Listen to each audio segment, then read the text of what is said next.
Today, I would like to tell you a story about the most reclusive place on earth, my home country of North Korea. In this land of fear and desperation, 3 generations of families still can be sent to a labor camp for the most ridiculous offenses.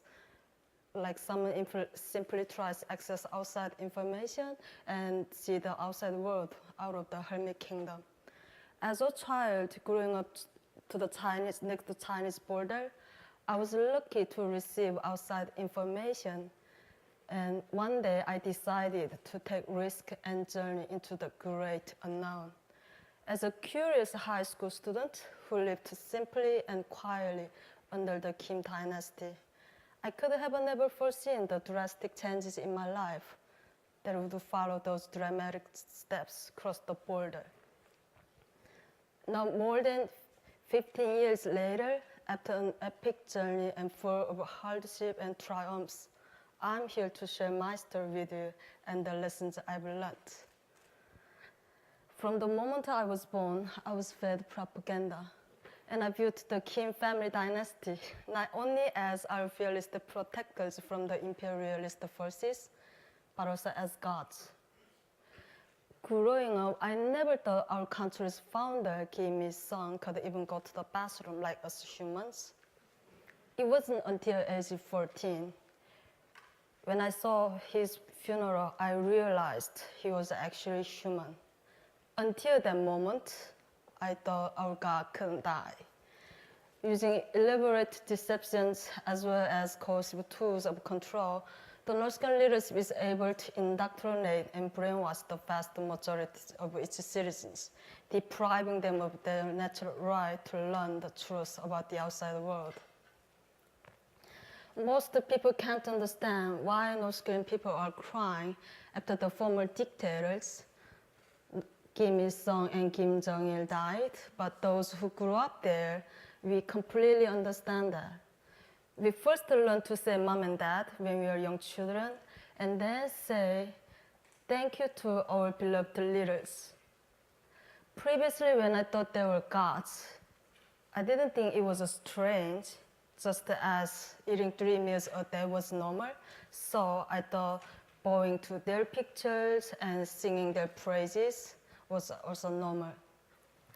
As a North Korean, we can't say bad things or complain about the leaders, and we can't call their name exactly without putting any specific titles. And we can't have exactly the same name as the leader. So even if an old man who was called Kim Jong-un for his entire life, but now he must change his name. North Koreans are constantly inundated with anti-imperialist propaganda, especially against America. From the kindergarten, we learned that the Americans are our primary enemies who killed many innocent North Koreans during the Korean War.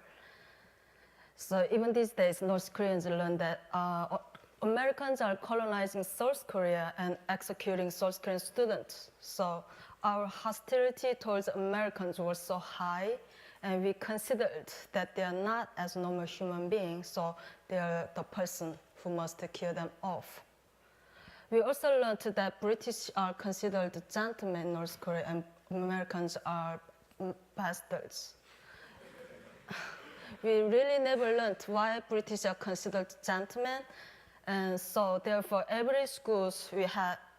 the schools we hang posters about killing American soldiers, and every year on Children's Day we played a game about how to stab American soldiers.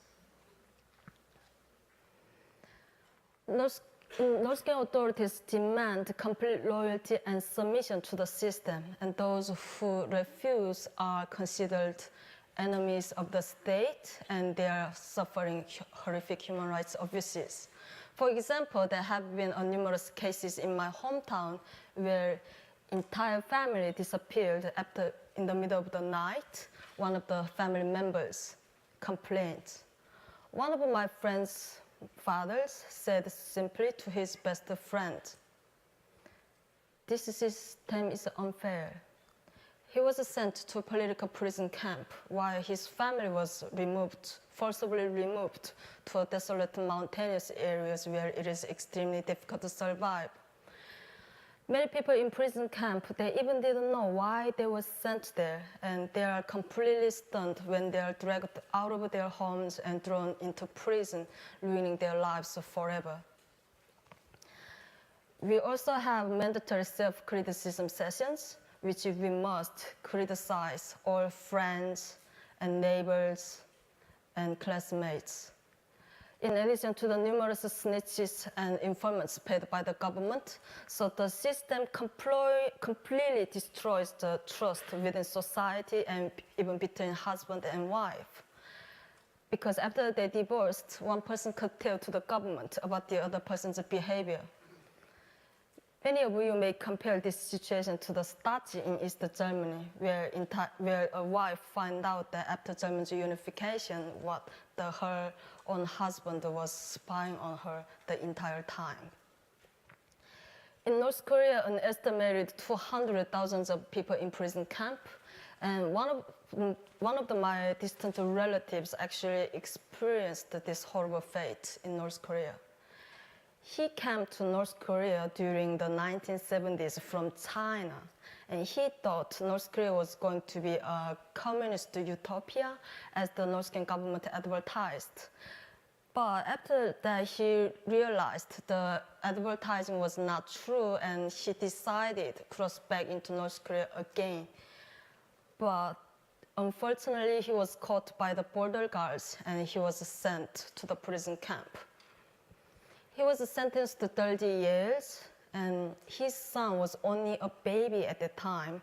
After he grew up, he visited several times to see his father in the prison camp, but every time he was denied access. His father never freed, and eventually, after he died, his son even couldn't retrieve his body for a proper burial. I also witnessed my first public execution when I was 7 years old. I was stunned to see a crowd gathered around a man hanging from a bridge. The North Korean authorities want people to live in a constant state of fear, so they force us to watch public executions.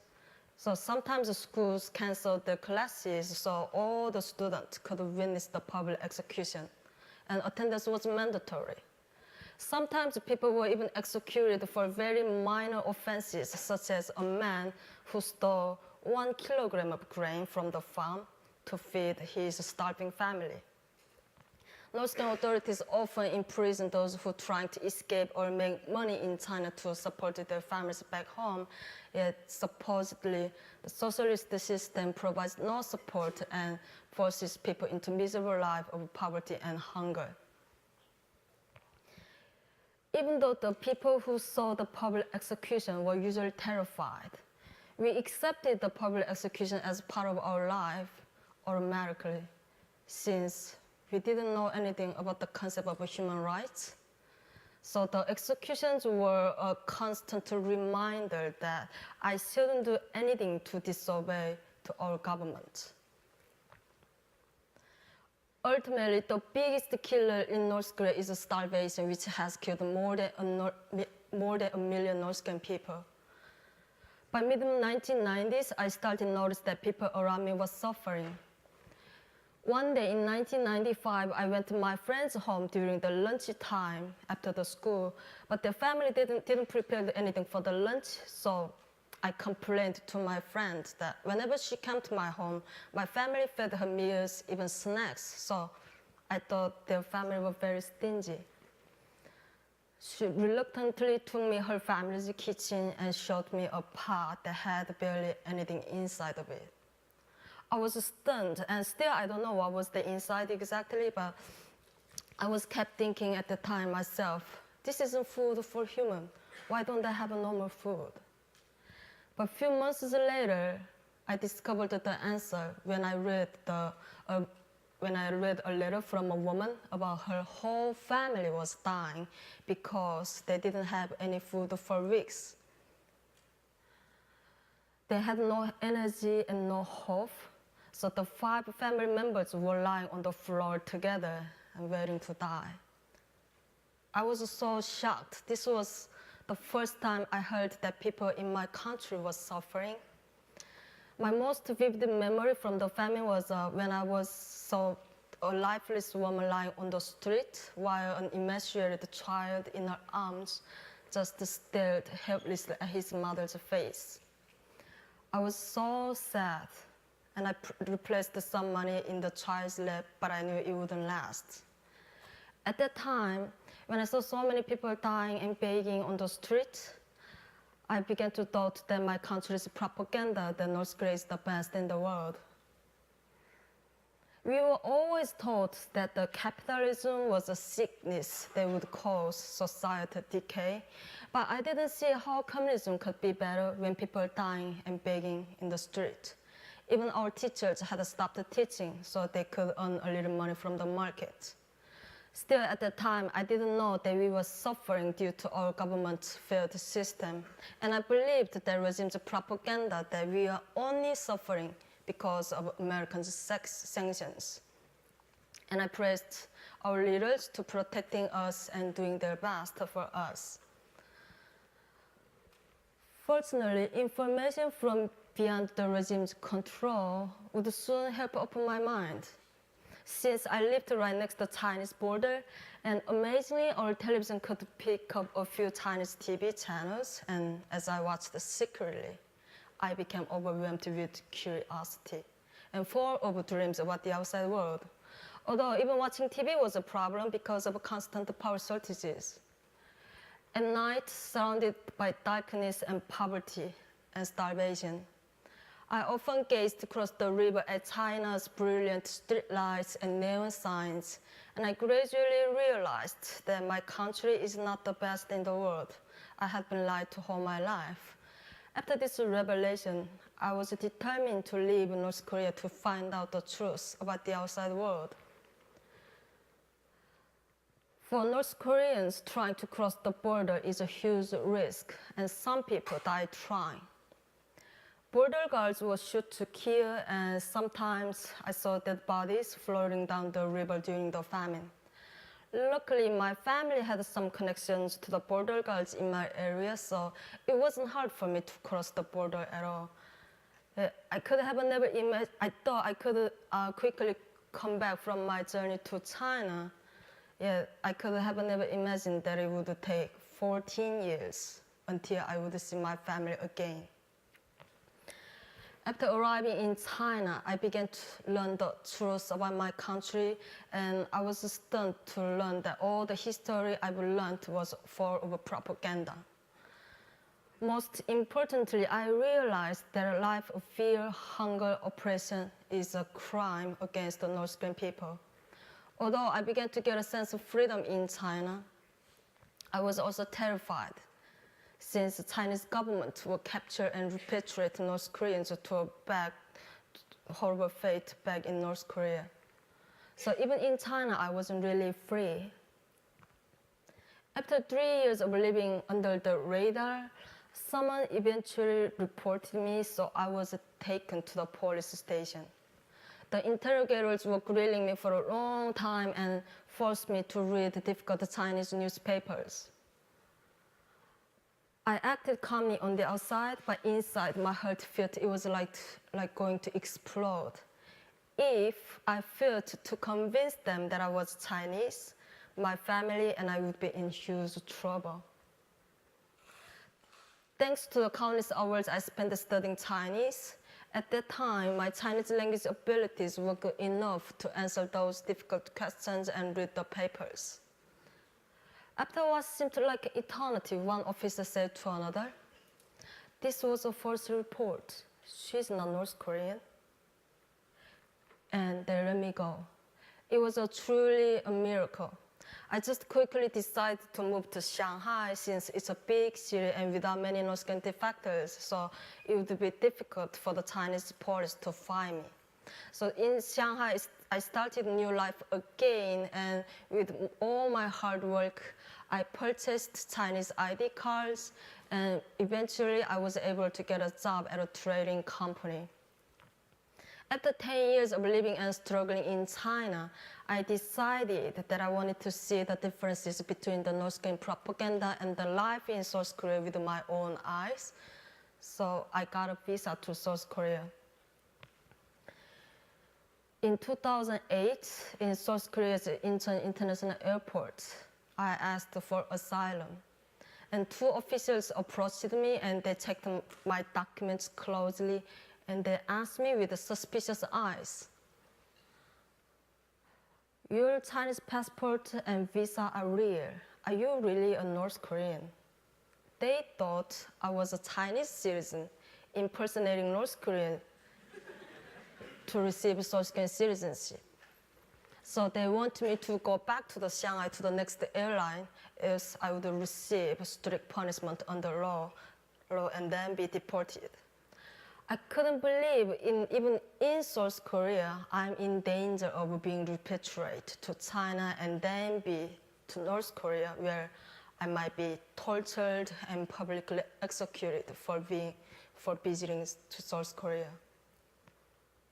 Thoughts were racing through my mind. Was this all mistake that I came to South Korea? After a long investigation in National Intelligence Service that lasted 3 months, I was finally accepted as a North Korean and I was finally released into South Korean society 6 months after I first arrived. My first day as a South Korean citizen, there was a huge burden for me to adjust another new life again. But I was still very grateful because at least I have a citizenship, a place to sleep, and assistance from the government. In China, I started with nothing and I worked my way up. So I reassured myself I could overcome this difficult time. But settling down in South Korea was a lot more challenging than I had expected. North Koreans and South Koreans look similar on the outside, but inside we've changed due to more than 60 years of division. Throughout this time, our lifestyle and culture, even languages have become different. And North Koreans have to endure prejudice and icy stares from some South Koreans. So many North Koreans try hard to hide their identities, especially when they're looking for jobs. After many years of hiding my identity in China, I was hurt and disappointed that I have to hide my identity again in motherland too. In the end, I went through a serious identity crisis. And another surprising aspect of life in South Korea was that I had to face yet another language barrier. I already experienced a language barrier in China, but I could never imagine that English would be so important in South Korea. So I had to start learning my third language. While studying for the university entrance exam, suddenly one day everything changed. I heard that my family in North Korea had a serious problem by the government, so I had no choice but to risk my life by helping them to escape. I went back to China and I secretly waited my family on the Chinese border with North Korea. After 14 years, I would finally see my family for the first time in person. My mother had faked her own death and paid a doctor to forge the death certificate, while my brother used his connections to the border guards to get them across. When I finally met them on the Chinese border with North Korea, I was really excited. But we couldn't even embrace each other for fear of getting caught. So until we got to the hotel, we didn't say any word. After we were finally safe in hotel, I was so sad because my mom and brother looked pitiful. They were soaking wet and shivering, and especially my mom looked very old. She told me the stress was almost unbearable. We couldn't stop crying and hugging and stay up whole night to talking, and I told them, for details about my plan, we would travel China by bus and then cross border into Laos and then seek asylum in South Korean embassy. We stayed a few more days so everyone could regain our energy. But we didn't have much time to waste. We had a long journey ahead of us. The day we chose to depart was a horrible day, and at the time I didn't know that. It was China's National Day, so there's a huge Chinese police presence checking IDs on all the buses. Within the first 5-minute departure, our bus was stopped for the inspections. The military soldier boarded, and he's starting checking IDs while he's looking at each passenger's eyes in the eyes. I couldn't believe our bad luck. My brother, unfortunately, he was the only male passenger on the bus at that time. And he was also stood out since he was thinner and he had a darker skin colors compared to the other Chinese men in his age. Because North Koreans, we never used any sun cream. And he pretended to be asleep, but I saw the soldier walking directly towards my brother. My heart pounding was so fast, and I found myself in panic. I knew if I don't do anything in that situation, it would not probably end well. I had to do something, but what? I froze, and my heart and my body turned stoned. As the soldier approached, I kept asking myself, what can I do? What can I do? The guard was so close now, and just a few more steps left. And suddenly I found the answer and jumped up in front of him, and I put the cameras in his face, and I started taking pictures of him. He was stunned. And I started taking more pictures of him, and he became furious. Don't you know it's illegal to take pictures in this kind of situation, he yelled in Chinese. So I gave him innocent smile, and I said, I'm sorry, I didn't know it's illegal. Since I never seen anything like this before, I will delete them right away. And every passenger on the bus was staring at us between him, and he was flustered and turned around, and he ran off the bus. I was so relieved, but the long and difficult journey had just begun. After the first bus ride, we took a short break and we started another long bus ride that would take between 16 to 18 hours. Again, our bus was stopped 8 hours later after the departure. This time, there was a Chinese police officer. He demanded all the passengers' ID cards, and even he questioning names and asking questions like, where is your hometown? Where are you going? And why you are going there like this? It's obvious he's looking for North Korean defectors. My heart sank. Even though my mom and brother had the Chinese ID cards that I borrowed from some Chinese, but they can't speak Chinese at the time, so soon my brother's fake name was called.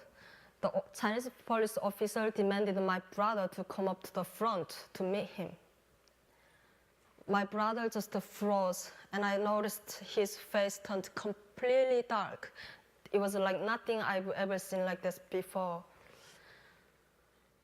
He called my brother's name second time and then a third. He was clearly annoyed. And I just pushed my brother to get off, but I saw my brother was shaking with fear. It was really hurt me at the time. So I sprang into another action once again. I told the police officer he's deaf and dumb, and I'm his chaperone. He looked at me with suspicious and in disbelief. As I was just trying to explain, I heard grunting noise behind me. It was my mom, pretending to be a mentally challenged person.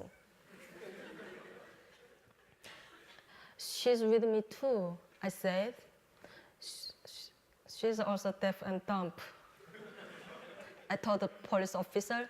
He looked absolutely shocked.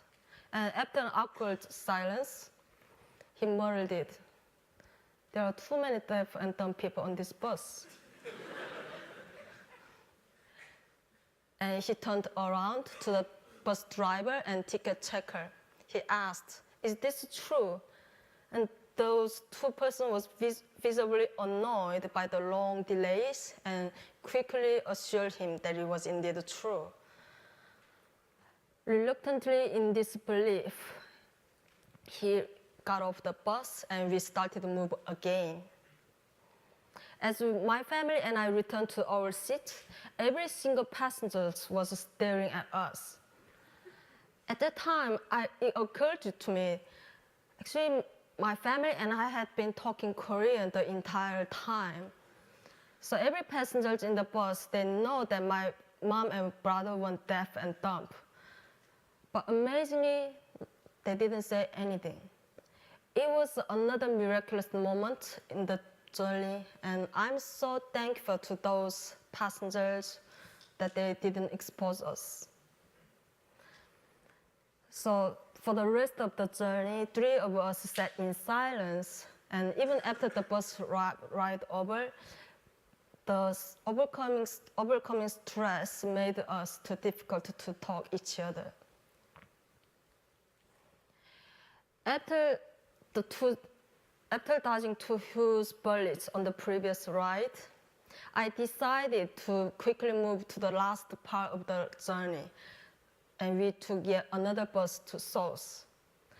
Now we had traveled more than thousands of kilometers from the snow-capped mountains of northeast China into the subtropical heat of southeast China.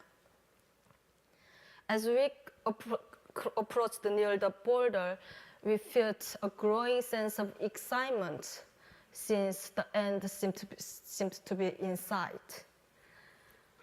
However, the journey and heat had taken its toll, and 3 of us lost a lot of weight and couldn't cope well with the scorching heat.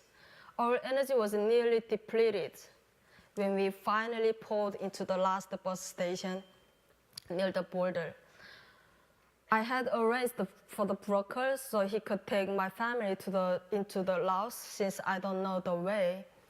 I met him at the last bus station and we said our goodbyes, and I told my family I will see them soon back in South Korea. I reassured them, and exhausted, we parted ways. In the next morning, I took a taxi. I thought my job was done. But just as I was approaching to the airport, my cell phone rang. Your family was caught after crossing the border into Laos, and they are probably taken to the prison in Luang Namta. It was a broker.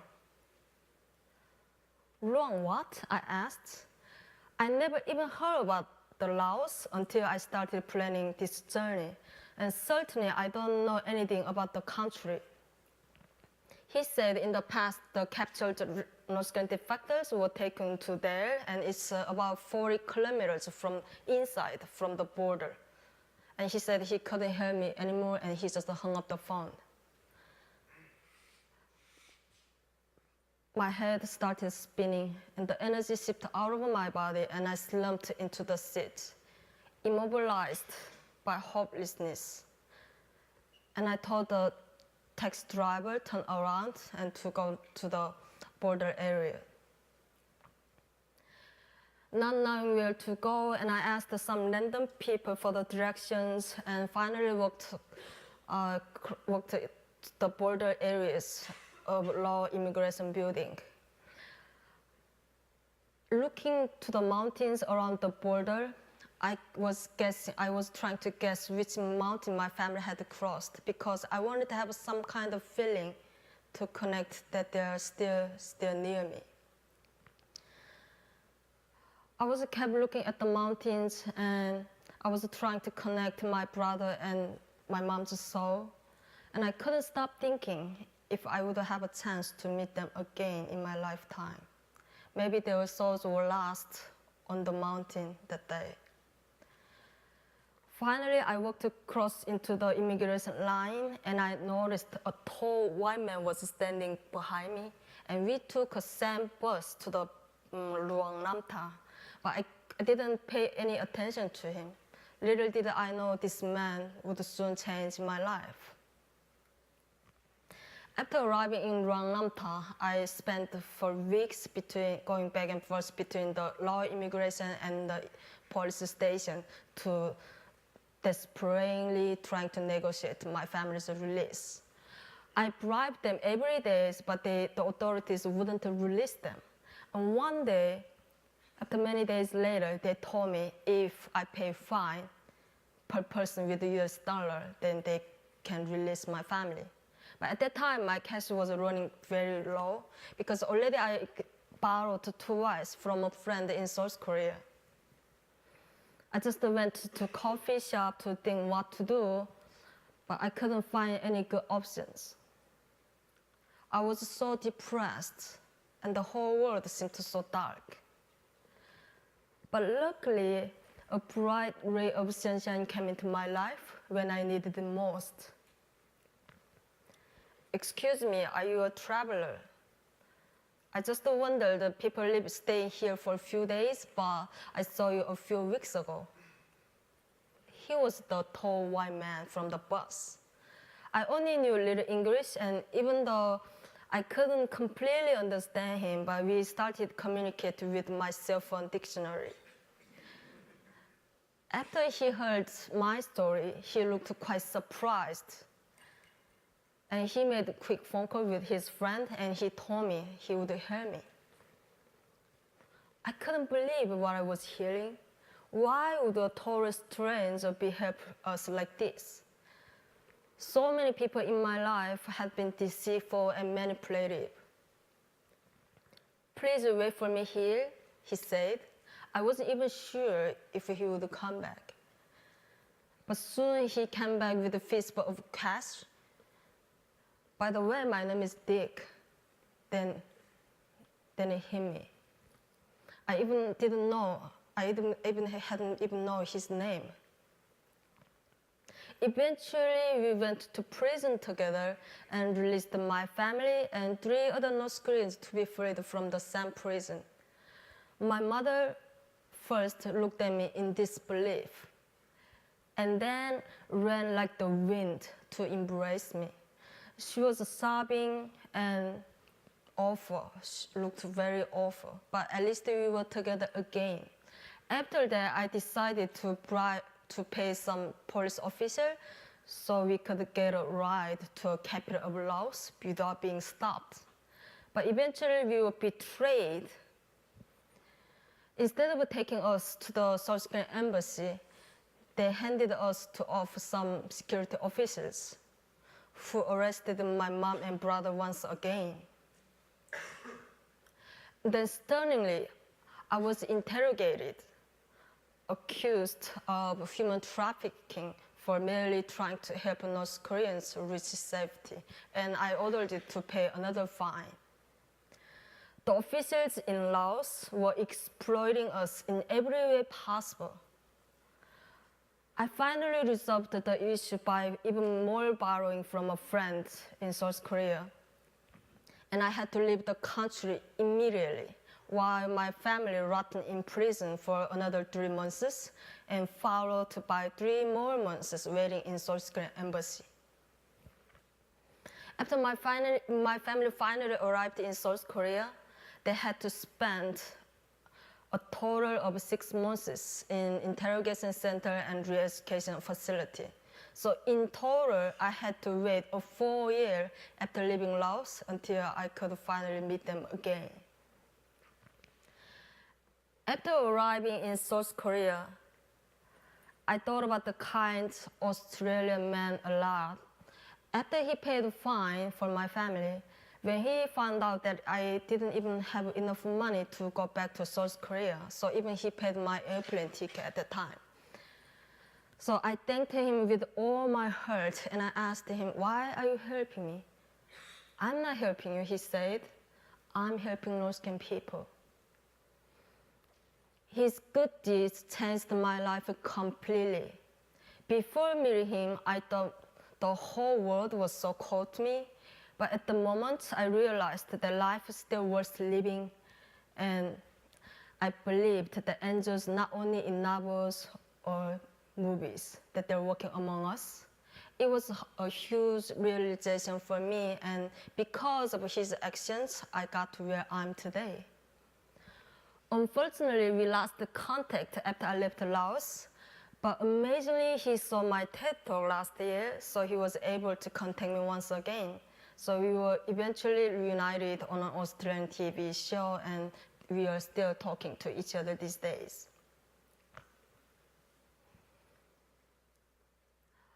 North Korean refugees have experienced a lot of pain, and we are sometimes awkward in the outside world since we lived such shared lives.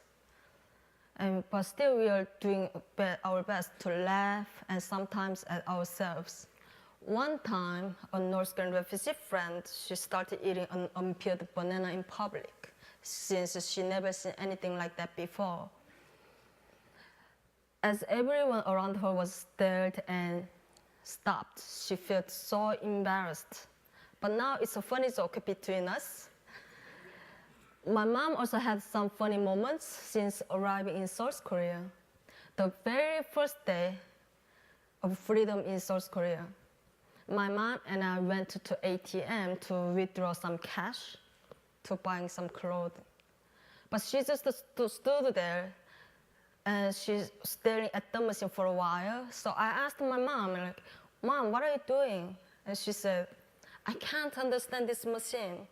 How is the money counted so fast? And how even the worker fit inside? The little man has to work there all day, and even without a window. I just burst out laughing, and I told her this was the machine and there's nobody inside. We can only laugh about this kind of incidents because it helps us to realize how ridiculous life in North Korea has truly become. But sometimes we wondered how different life would be if we were born somewhere else. While I was living in China, I was always thought if I would have been born in there, it would be 100 times better than living in North Korea. Even though China has many problems, but the situations compared to North Korea are much better, and for the average, the life is much stable. But since we can't choose our parents, when my mom first gave it to me and I first opened my eyes, I saw my fate was grew up in North Korea.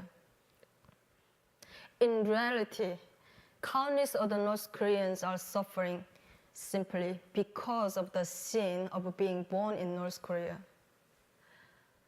But looking back, due to that adversity, I became more matured and learned many virtues like wisdom, strength, and bravery. I didn't feel angry whenever I encountered hardship that I couldn't change.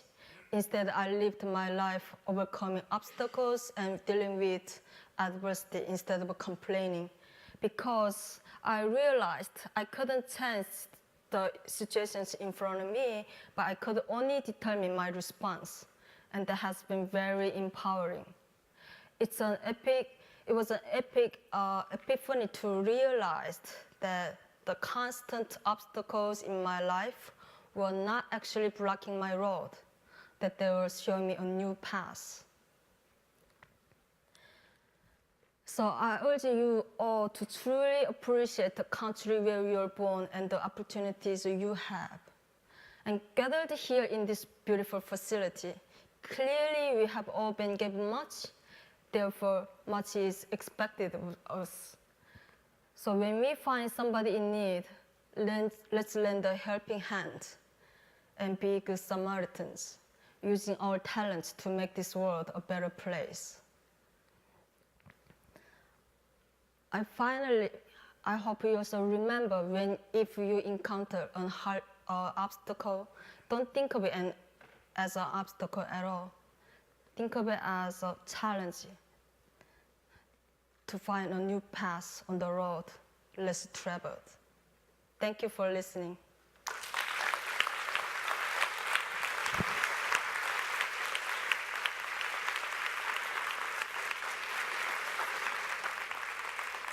감사합니다.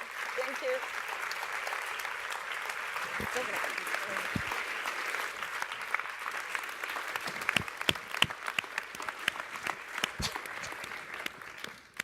Thank you so much, Hyeonseo, for sharing your story. We really appreciate you being here. We're now going to take questions from the audience. Ryan and Michael are going to pass around microphones. Please stand up, introduce yourself very briefly, and also please take into consideration Hyeonseo is a non-native speaker, so please speak slowly and succinctly.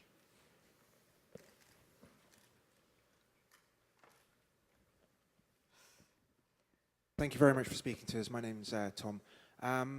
Myanmar was was a very oppressive regime as well. And in the last sort of 5 years, Myanmar has changed a lot. Do you see hope for North Korea?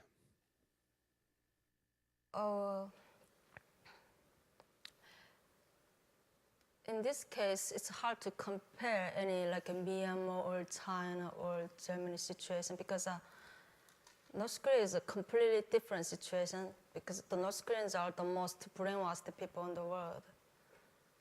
And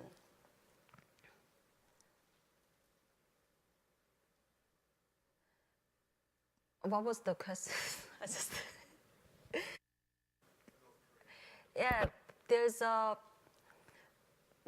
even though North Korea is a really inclusive country, but still it's changing the society because of the young generations. When our parents' generations, they are more believing the what government says, but the young generations, which is my generation, because of a lot of information flowing into North Korea from the border areas, like South Korean dramas or movies and music, it's helping to change their minds. But still, it's hard to say that society is because of that. We can't see the huge pictures for that. Even though the emergence of young leader Kim Jong-un, and even though younger generations in the society, their activities, we can't see the differences because all the high-ranking positions officers are from the old generations. So after they changed, replaced from the younger generation, then we can hope for some changes, but not yet. That's my answer. Hi, thank you for coming today. My name is Yemi. I just wanted to find out, what do your family, what jobs do they have right now in Korea? And also, you mentioned it's difficult. In South Korea? In South Korea. Yeah. And you mentioned that it's difficult for people who come from North Korea to get jobs in South Korea. So I'd love to know, what jobs do most of the North Koreans who are now in South Korea do? You know, even North Koreans are in South Korea. We share the same blood. We consider the one country, but obviously we are treated as a refugee. You know, it's a even as I said in the speech, we look similar on the outside, but inside we've changed because of the long separation. So especially when it's the same as different other countries' refugees. So North Korean situation is the same in South Korea.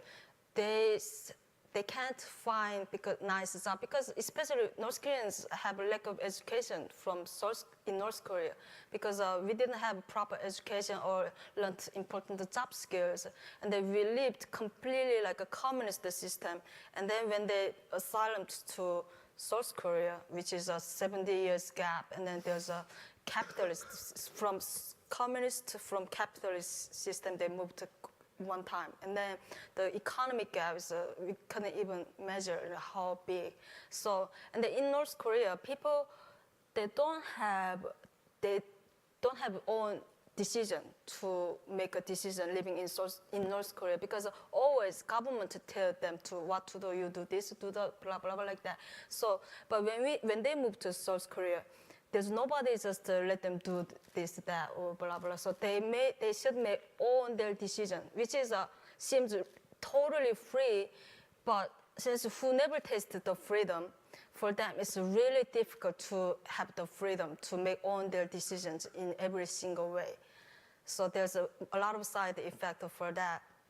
So because of the lack of something knowledge, so the only way they can get a job is something difficult jobs, which is most South Koreans, they don't want to work in that kind of workplace, but North Koreans replaced with that. Yeah, it's having a hard time, but still, I want to have positive opinion for that. It's changed. When I arrived in South Korea 2008, like South Koreans treated North Koreans more like alien.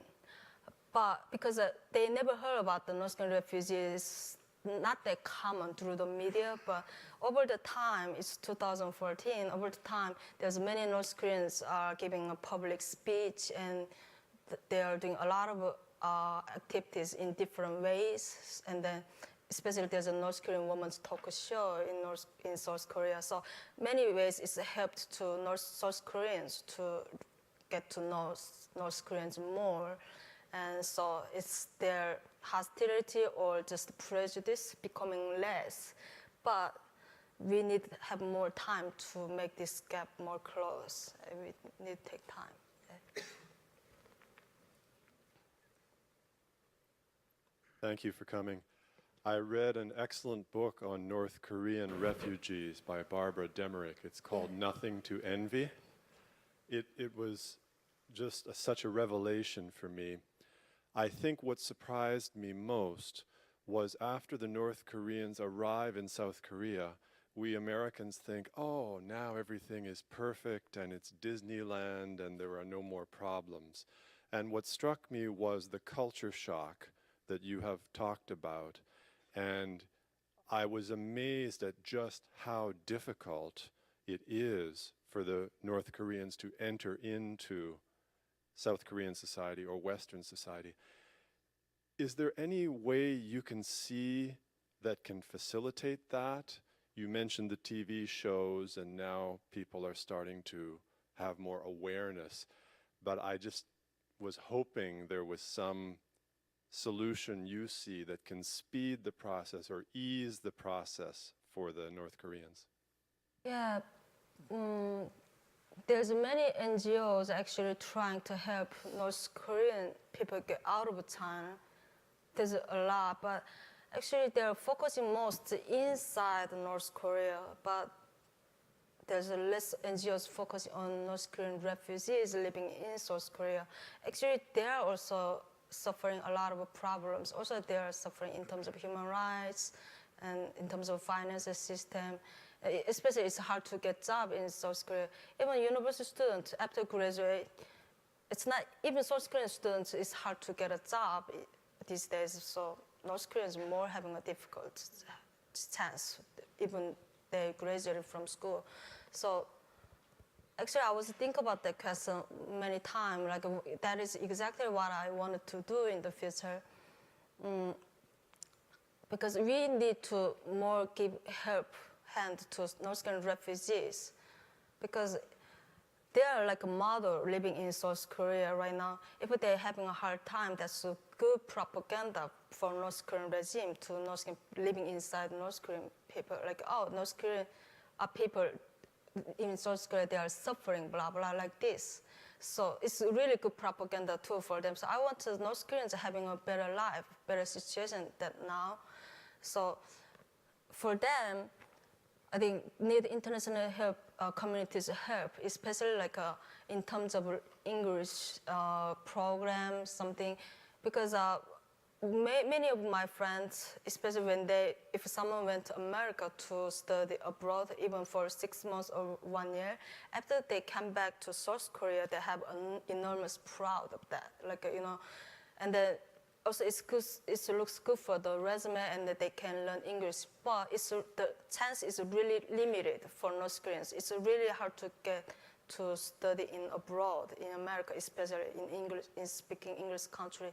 So I hope if there's possibilities, just to help North Korean refugees, giving them more chance to study or to learn something in the international community, then it's really helpful for them. Right, we're going to take one last question.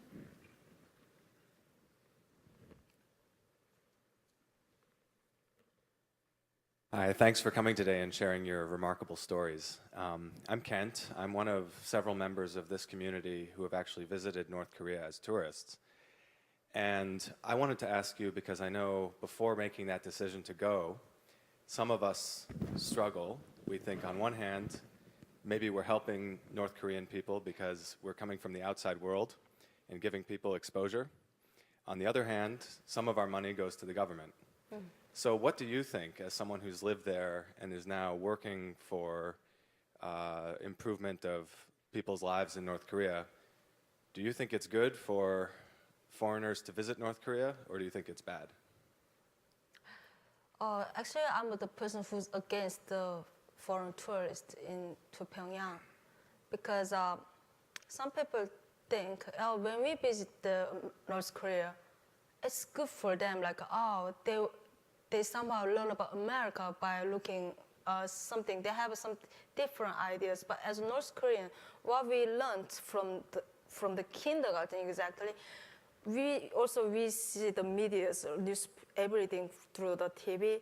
And then when we see a lot of foreigners visiting North Korea, we had the wrong ideas. Wow, the foreigners respect our government a lot, and then they're say, dear leader, dear blah, blah. So we just feel our country is the best in the world. That's another propaganda tool that North Korean government uses. So, yeah, so it's, and another way is you said a kind of a soft policy or a hard line.